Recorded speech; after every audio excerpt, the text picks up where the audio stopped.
మన March 8 women's day రోజు గౌరవ ముఖ్యమంత్రి చంద్రబాబు నాయుడు గారి చేతుల మీదుగా ఒక శక్తి యాప్ రిలీజ్ చేయగలిగాం. శక్తి యాప్తో పాటు ఆ రోజే మనకు ఉమెన్ చైల్డ్ సేఫ్టీ వింగ్ సెపరేట్గా ఏర్పాటు చేసుకుని దానికి 17 కోట్ల రూపాయలని బడ్జెట్లో కూడా సెపరేట్గా కేటాయించుకోవడం జరిగింది. మహిళల భద్రత అన్నది టాప్ ప్రయారిటీ తీసుకొని రోజు అందరం కూడా పనిచేసుకునే పరిస్థితి కనిపిస్తుంది. ఏదైతే శక్తి యాప్ ఉందో శక్తి యాప్ని ఇప్పటికే చాలా మంది డౌన్లోడ్ చేసుకుంటున్నారు. ఇంకా దాన్ని ఏమైనా సింప్లిఫై చేయాలా, ఇంకా అప్గ్రేడ్ చేయాలా ఏంటి అన్న విషయం మీద రివ్యూ కూడా చేసుకోవడం జరిగింది. ఇంకా దీన్ని ఇప్పుడు పైలట్ ప్రాజెక్ట్ కింద మేము కూడా రన్నింగ్ లో కూడా ఇంకా ఎలా సింప్లిఫై చేయాలి, ఇంకా అందులోని ఇంచుమించుగా 10 సేవలను ఇందులో పెట్టి మహిళల రక్షణని ప్రయారిటీగా తీసుకుని ఈరోజు ఈ యాప్ను కూడా డెవలప్ చేయడం జరిగింది.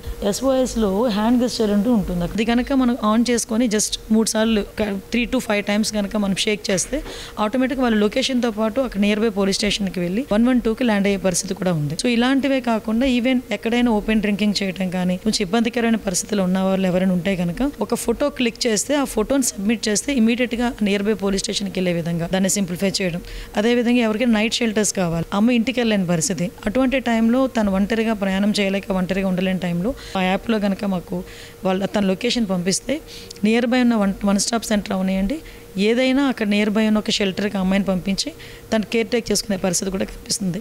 దీనికి ఇంకొంచెం సింప్లిఫై చేసుకోవడానికి women and child welfare department వాళ్ళతో కూడా లోకల్లోని NGOs వీళ్ళందరితో కూడా మీటింగ్ ఏర్పాటు చేసుకుని యాప్ని ఇంకొంచెం అందరికీ కూడా చేరువయ్యేటట్టుగా చేసుకుంటాం. ఇంకా ఫుల్ డీటెయిల్స్తో యాజ్ ఎల్ యాజ్ పాసిబుల్ మళ్ళీ మేము ముందుకు వస్తాం. ఆల్రెడీ శక్తి యాప్ వర్క్ అవుతుంది. ప్రతి ఒక్కరు కూడా డౌన్లోడ్ చేసుకొని మీ రక్షణే మా బాధ్యత కాబట్టి మీ రక్షణే ధ్యేయంగా పనిచేస్తున్న ఈ గవర్నమెంట్కి సహకరించాల్సిందిగా కోరుకుంటున్నాను.